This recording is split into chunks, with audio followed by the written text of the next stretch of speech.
China orders banks to ditch USD. Spain joins Beijing as US trade alliance cracks. China orders its largest banks to immediately stop buying US dollars, setting off a chain reaction across global markets. Within minutes, Wall Street feels the impact. Markets slide as uncertainty spreads, and the dollar starts to lose ground. While the financial world scrambles to understand Beijing's move, another shock emerges across the Atlantic as Spain signs a major economic agreement with China, opening its industries to Beijing's influence. There is no NATO approval, no EU-wide debate, just action that catches Western leaders off guard. The world is shifting faster than anyone expected. How far does China plan to push this strategy? What does Spain's sudden pivot reveal about Europe's future loyalty to the West? And if the dollar's dominance truly starts to crumble, what new system rises to replace it? The answers aren't coming from Washington or Wall Street. They are forming now, quietly but decisively in Beijing, in Madrid, and across an emerging new order. Let's break it all down.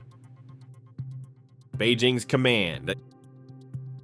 Inside Beijing's largest banks, urgency spreads like wildfire. Senior executives gather in glass-walled conference rooms, their eyes scanning the directive over and over. There is no room for misinterpretation. The instructions are clear. Cease all US dollar acquisitions, move reserves out of dollar holdings, and shift settlements into yuan or trusted regional currencies immediately. The reaction inside these institutions is swift. Within hours, liquidity operations involving dollars freeze. Regular dollar purchases, once a mundane, automatic part of global finance, come to a grinding halt. Settlement flows with international partners reroute through alternative channels, many of them untested, but all moving faster than ever before. Outside the banking halls, Beijing carries on as if nothing has changed. The streets bustle, businesses operate, and the skyline stands still. Yet beneath the surface, tectonic plates shift. Bankers recalibrate portfolios at lightning speed. Currency desks develop new hedging strategies in real time. Government officials monitor financial flows with clinical precision, adjusting policy instruments to support the operation. A decades-old system, the dollar-dominated system, is being quietly rejected piece by piece. Across the Pacific, the United States remains momentarily frozen, with no official statement from Beijing to respond to. There is little to counter publicly, yet the impact speaks louder than any words. Treasury bond yields spike, liquidity tightens across key markets, and the dollar's long-held aura of invincibility dims faintly but undeniably, like the first flicker before a star begins to fade. But if China's financial assault shakes Wall Street, what happens when a trusted Western ally chooses to shift alliances entirely? Spain's silent break. The tremors from Beijing ripple outward, unsettling not just markets but political alliances. As financial systems recalibrate across Asia and North America, another critical shift unfolds silently across the Atlantic. The reaction does not come from Washington or London, it comes from Madrid. Inside government offices in Spain's capital, urgency replaces routine. Spanish ministers convene in a series of confidential, high-stakes meetings with Chinese officials. The sessions move at a pace unheard of in European diplomacy. Proposals fly across polished tables. Agreements form not over months of tedious debate, but within hours. The stakes are clear to both sides. Secure a new economic future before the old order solidifies its resistance. A sweeping, multi-billion euro agreement takes shape. Infrastructure investment, green energy partnerships, industrial research and development collaborations, preferential access to Spain's critical logistical hubs, from the ports of Valencia to the rail corridors linking Europe's industrial heartland.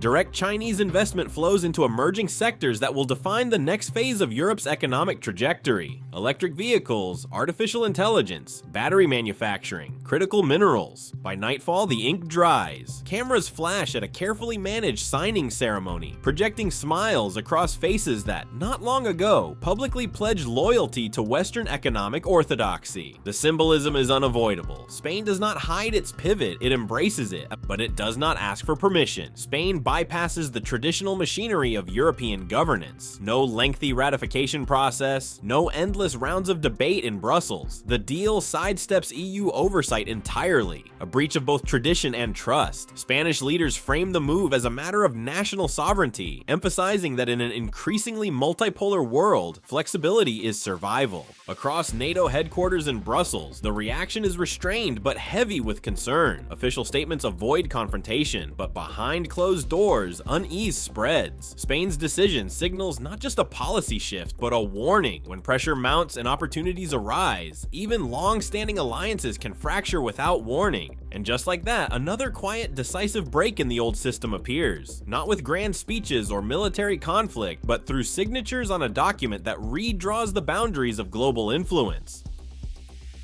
Chapter 3: Cracks in the Old World.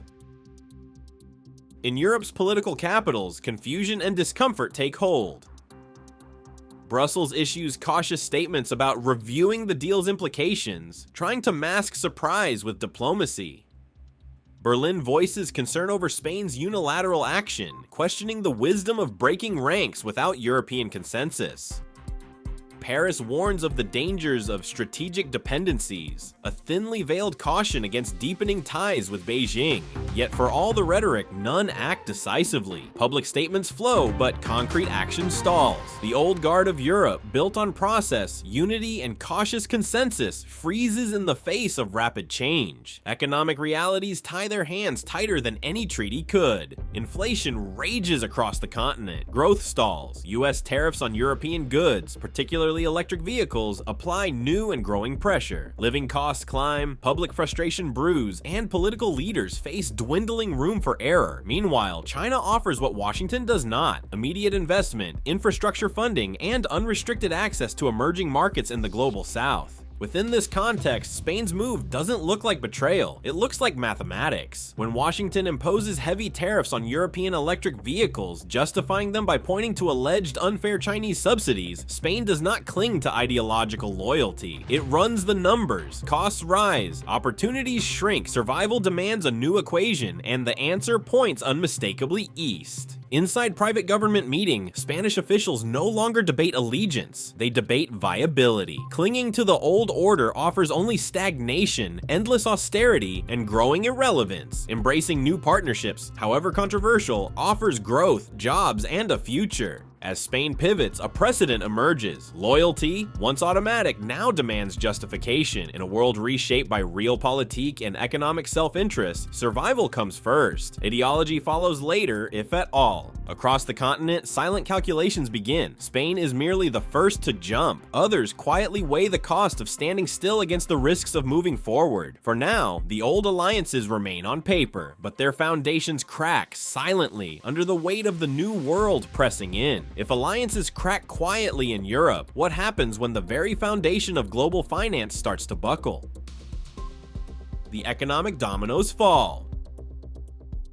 Across the Atlantic, the first signs of stress emerge. The US dollar, long the bedrock of international trade and investment, shows unmistakable strain. Treasury bond auctions falter. Foreign investors, once reliable purchasers of US debt, pull back sharply. The Federal Reserve's balance sheets reveal the retreat in real time. Foreign holdings of American debt shrink visibly, a flashing warning light hidden in plain sight. In sovereign wealth funds from Riyadh to Tokyo, quiet decisions take shape. Portfolios rebalance behind closed doors. Exposure to the dollar, once a default position, becomes a risk to be minimized. China's directive to its own banks spreads a subtle but potent permission slip across global markets. If Beijing moves away from the dollar, others can follow without apology. On Wall Street, familiar economic indicators tell an unfamiliar story. Bond yields climb in erratic patterns. Liquidity ratios tighten without seasonal explanations. Currency markets, usually predictable, lurch unpredictably. Analysts at Goldman Sachs and Morgan Stanley issue muted but urgent internal memos. What's happening isn't a market correction, it's a foundational shift. Veteran traders, those who have weathered crashes, recessions, and panics, scan headlines for answers, yet official narratives offer no comfort. No central bank announcements explain the turbulence. No White House press briefings address the growing unease. The old playbook, look to government, look to policy, look to leadership, offers nothing. The truth forms in the gaps between explanations. The global financial system, meticulously built atop the stability and supremacy of the US dollar, now fractures quietly underfoot. No declarations are made, no new treaties are signed, but the architecture shifts silently and profoundly as nations and investors reposition for a future where the dollar may no longer be the only game in town. The dominoes begin to fall, not with crashes and headlines, but with silent rebalancing acts and shrinking trust. The new trade corridors. While financial markets in the West struggle to make sense of the shifting tides, China moves ahead with visible, tangible momentum. Logistics networks expand at breakneck speed, redrawing trade routes that bypass traditional Western choke points altogether. In Spain, new shipping lanes open through the bustling ports of Valencia. Cargo that once routed through Hamburg, Rotterdam, or Antwerp now links directly to Chinese exporters, tightening the loop between Europe's markets and Beijing's factories. Rail links funded under the Belt and Road Initiative pulse with greater volume, stitching Spain into a rapidly growing Eurasian supply chain. Industrial landscapes across Spain transform almost overnight. Battery plants rise from former industrial parks. Chip fabrication facilities break ground in regions once grappling with economic stagnation. Rare earth processing centers, vital to the future of electric vehicles, renewable energy, and advanced technology, establish a foothold across Spain's heartland, secured through deep Chinese investment. The moves are not symbolic, they are strategic. BYD, China's electric vehicle titan, formalizes a €10 billion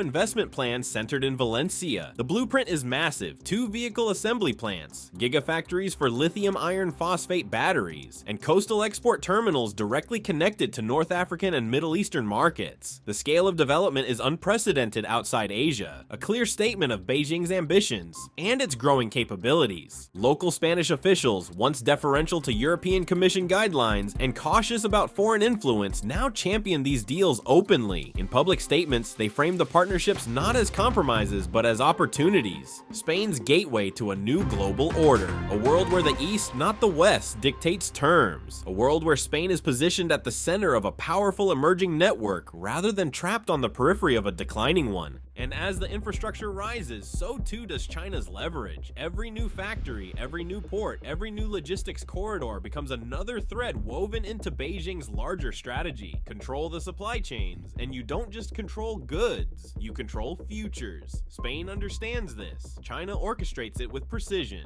Washington watches from afar, aware of the implications, but struggling to intervene effectively. The rules of engagement have shifted, and influence no longer moves solely through treaties and military alliances. It moves through contracts, cranes, cargo ships, and railways. And right now, it moves faster than the West can react. As China's new trade corridors strengthen their grip on Europe, the broader economic picture appears, at first glance, strangely calm. Yet beneath the surface, a deeper realignment accelerates. The numbers lie, the story doesn't.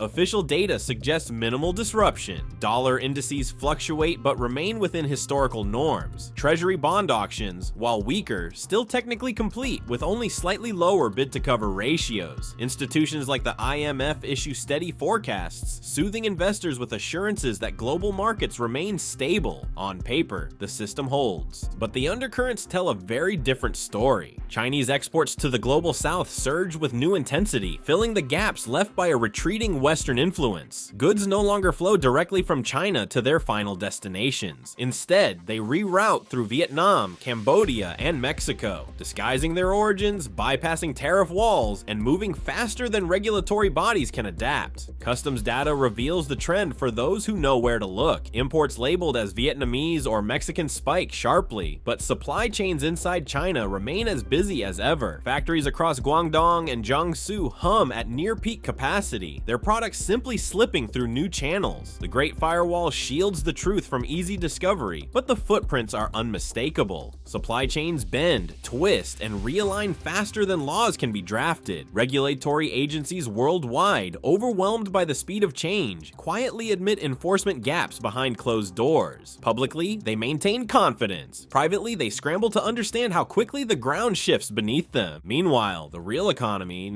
trucks rolling across highways, ships stacked high at seaports, factories glowing with late-night production, tells its own story. It whispers of a future where American tariffs become relics of a different era. Obstacles to trade no longer stop goods, they merely detour them. Every bypass, every indirect shipment, every backdoor investment plants another route into a new global reality, one where China's influence is not fought openly, but simply absorbed into the structure of daily life. The world adapts not through dramatic announcements, but through the quiet momentum of commerce. What official figures miss? The streets, the ports, and the warehouses reveal with crystal clarity the system is already changing. Whether Washington acknowledges it or not, the old order is being replaced, one container at a time. The new order assembles. Across boardrooms from Madrid to Johannesburg, a new reality takes hold. Executives redraw strategies with a simple, urgent directive in mind: align with China or risk being left behind. China-first policies, once unthinkable in sectors dominated by American influence, now gain traction at an accelerating pace. In Africa, government delegations negotiate infrastructure deals denominated not in dollars, but in yuan. Roads, ports, and energy projects, once funded through Western aid and conditional loans, now tie their futures to Beijing's financial system. In Latin America, banks quietly introduce Chinese payment rails, offering alternatives to the SWIFT network and US-centric financial institutions. In Europe, tech giants rethink semiconductor sourcing strategies, hedging against Washington's increasingly unpredictable regulatory shifts and the risk of being caught between two superpowers. Through it all, China's diplomatic posture remains strikingly consistent, muted, methodical, and deliberate. There are no grandstanding speeches, no flashy declarations of victory, no need to boast. Beijing's strategy unfolds through contracts signed, factories constructed, markets penetrated, step by step without noise. Spain's pivot stands not as an isolated event, but as a signal, the first visible move in a broader pattern. Other mid-sized economies, watching closely, begin to reassess their own paths.